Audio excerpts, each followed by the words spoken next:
एक महिला जो पिछले 6 महीने से अपने मायके में रह रही है और वहां पर दूसरों के घरों में काम करके अपना गुजारा कर रही है। एक दिन सुबह सुबह जब वह काम पर जाने के लिए घर से निकलती है तो अचानक उसकी नजर एक गाड़ी पर पड़ती है। ये गाड़ी कलेक्टर साहब की थी और धीरे धीरे उनके घर की तरफ आ रही थी।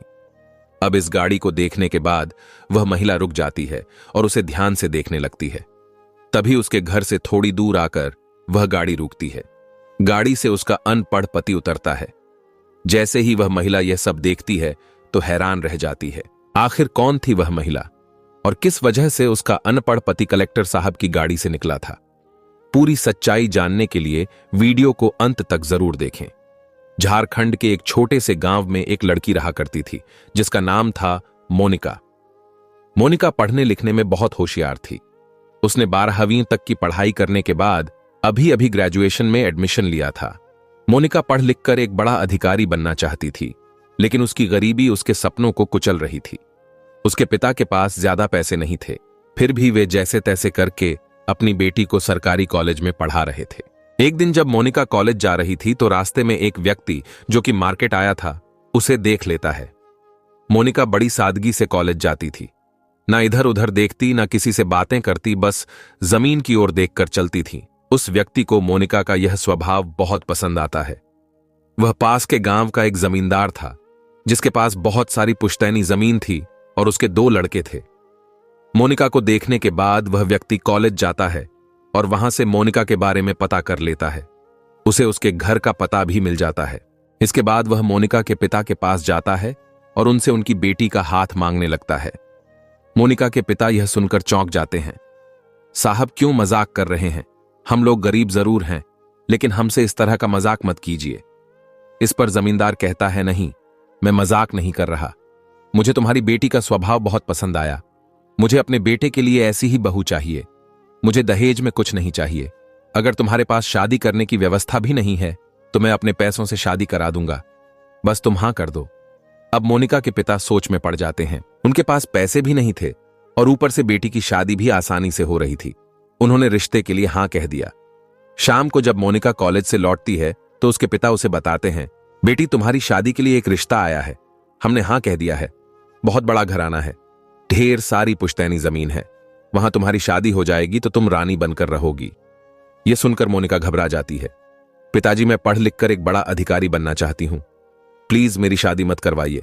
लेकिन पिता गहरी सांस लेते हुए कहते हैं, बेटी, मेरे पास इतने पैसे नहीं हैं कि मैं तुम्हें पढ़ा लिखाकर अधिकारी बना सकूं, और अगर मैं तुम्हारी पढ़ाई जारी भी रखूं तो इसकी क्या गारंटी है कि तुम अधिकारी बन ही जाओगी? इससे अच्छा है कि तुम शादी कर लो। मोनिका अपने पिता की मजबूरी को देखती है। उसकी आंखों में आंसू आ जाते हैं। फिर वह धीमे स्वर में कहती है, ठीक है पिताजी, अगर आप ऐसा चाहते हैं तो ऐसा ही सही। इसके बाद मोनिका के पिता जमींदार को खबर भिजवा देते हैं और दोनों की शादी पक्की हो जाती है। जमींदार के 2 लड़के थे। एक और कारण था मोनिका से शादी करवाने का। जमींदार के बड़े बेटे की शादी नहीं हो रही थी। बड़ा बेटा ज्यादा पढ़ा लिखा नहीं था और पैसे के कारण उसकी बदनामी भी हो चुकी थी।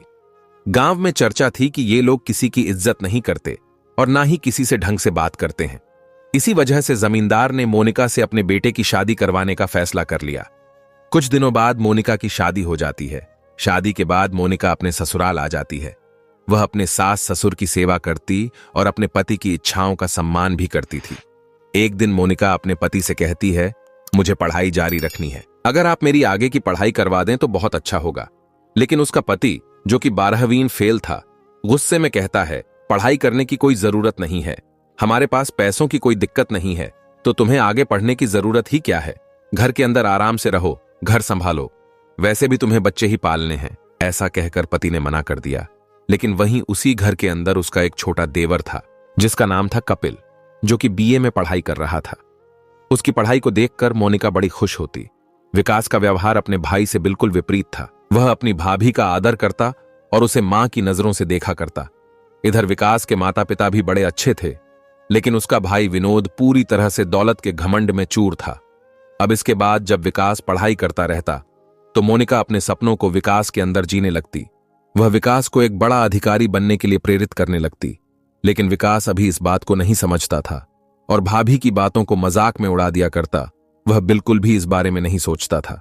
विकास पढ़ाई में अच्छा था, लेकिन उसे लगता था कि उनके पास काफी रुपया पैसा है तो उन्हें किसी बड़े अधिकारी बनने की जरूरत नहीं। वैसे भी अगर वह जीवन भर कुछ भी न करे तो भी इतनी इनकम थी कि उनकी जिंदगी आराम से व्यतीत हो सकती थी।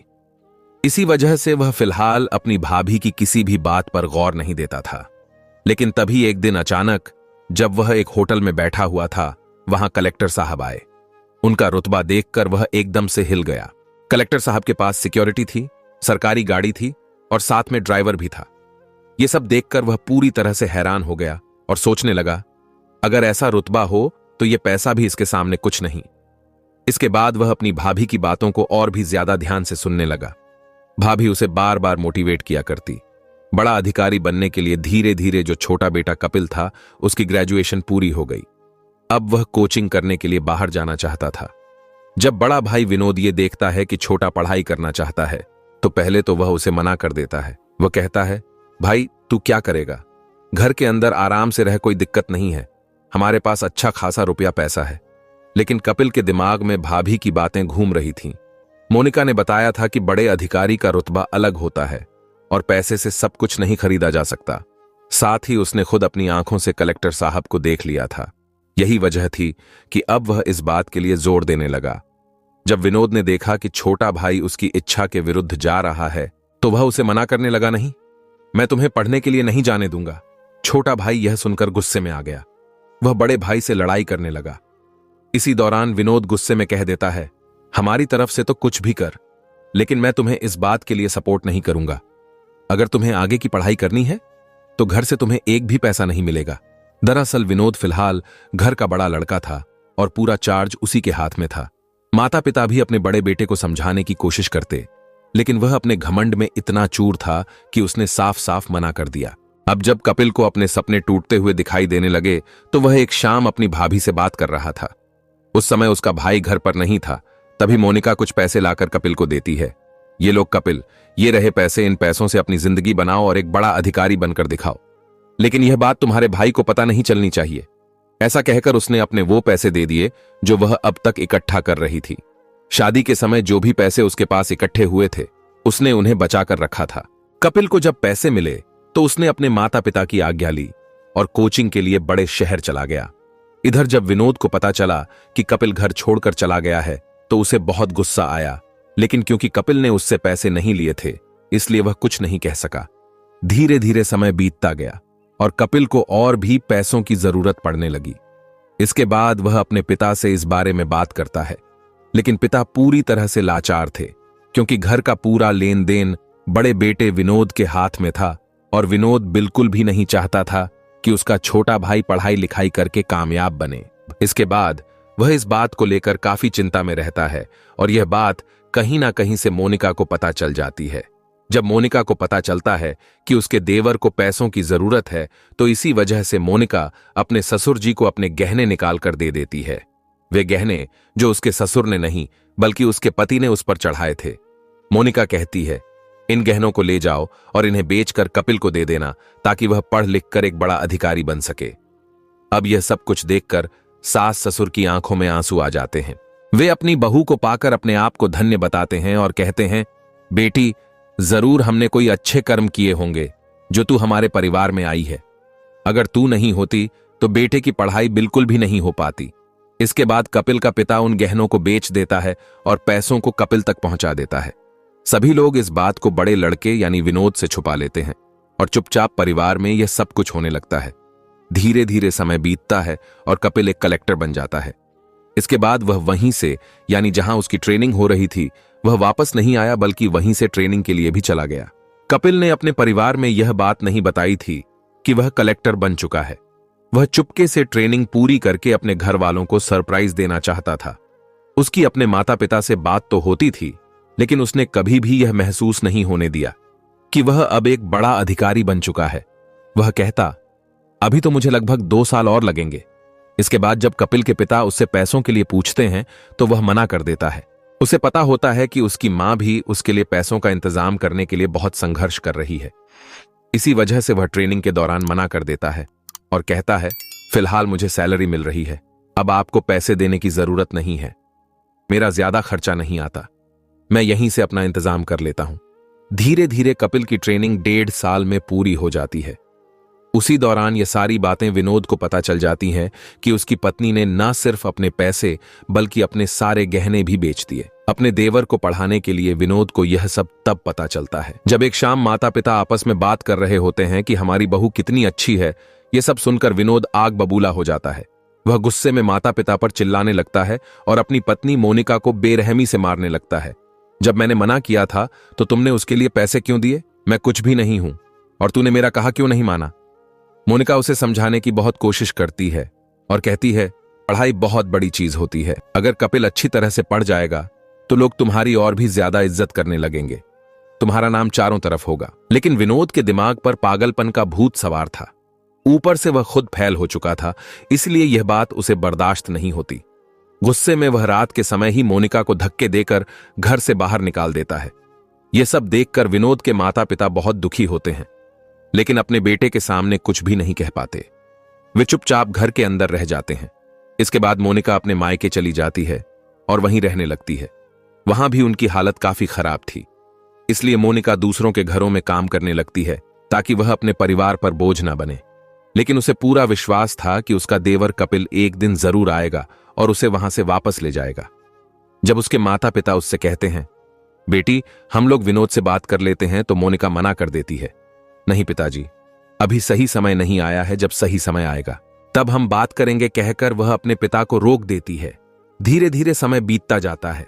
कपिल की ट्रेनिंग पूरी हो जाती है और उसकी पोस्टिंग एक जिले में कलेक्टर के रूप में हो जाती है। उसे सरकारी आवाज, सरकारी गाड़ी और सिक्योरिटी भी मिल जाती है। अब वह अपने घर वालों को सरप्राइज देने के लिए अपनी सरकारी गाड़ी में बैठता है और सीधा गांव की ओर रवाना हो जाता है।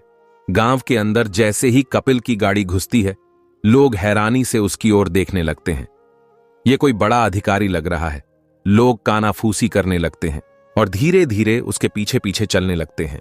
जैसे ही वह अपने घर पहुंचता है और गाड़ी से उतरता है, सभी लोग हैरान रह जाते हैं। गांव के लोग इकट्ठा हो जाते हैं। कपिल घर के अंदर घुसता है। वहां उसका भाई विनोद और माता पिता खड़े होते हैं। सबसे पहले कपिल अपने भाई विनोद के पैर छूता है और भावुक होकर कहता है, भैया आप चाहे मुझसे कितने भी नाराज हो, लेकिन आप मेरे बड़े भाई हैं और मेरे लिए पिता समान हैं। अगर भाभी नहीं होती तो मैं यह कामयाबी कभी भी हासिल नहीं कर पाता। इसके बाद वह माता पिता के पैर छूता है और फिर अपनी भाभी मोनिका को घर में ढूंढने लगता है। लेकिन जब वह अपनी भाभी को घर में नहीं पाता तो वह माता पिता से पूछता है, भाभी कहाँ है? माता पिता पूरी कहानी उसे बता देते हैं। कैसे उसके भाई विनोद को जब सच्चाई पता चली तो उसने मोनिका को धक्के देकर घर से निकाल दिया। यह सुनते ही कपिल का चेहरा गुस्से से लाल हो जाता है।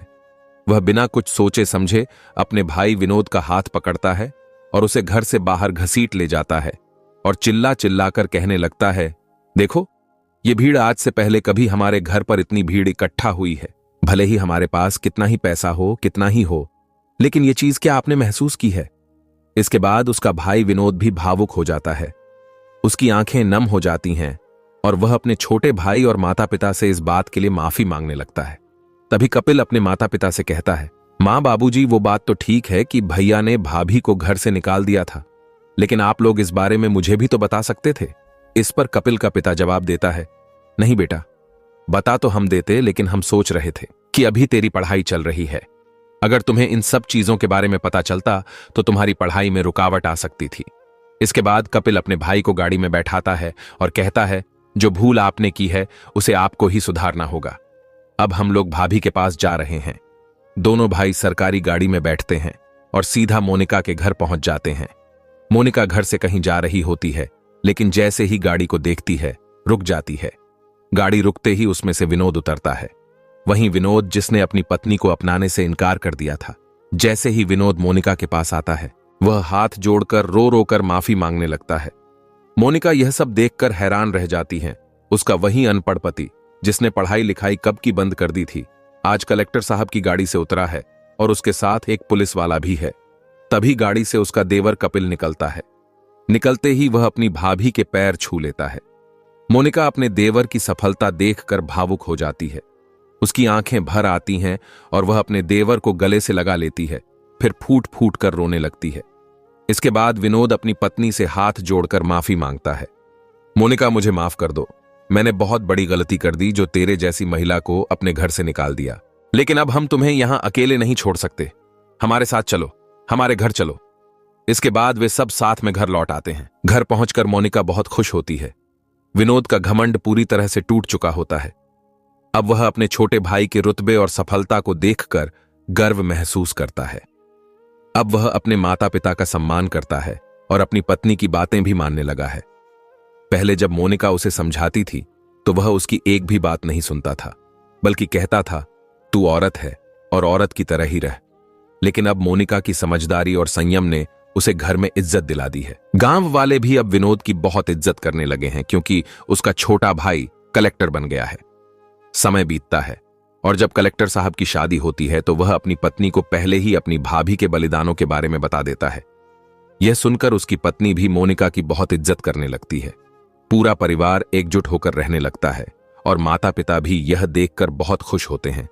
तो दोस्तों, ये थी आज की कहानी। आपको यह कहानी कैसी लगी कमेंट सेक्शन में जरूर बताइए। अगर वीडियो अच्छी लगी हो तो वीडियो को लाइक करें और चैनल को सब्सक्राइब करें, ताकि हमें ऐसी और वीडियो बनाने का हौसला मिले। इस कहानी का उद्देश्य किसी को आहत करना नहीं है। यह कहानी हमने आपके साथ इसलिए शेयर किया है ताकि आप इनमें से कुछ ना कुछ सीख सकें और अपने जीवन में उसे अपना सकें। मिलते हैं आपसे और एक नई वीडियो के साथ। धन्यवाद।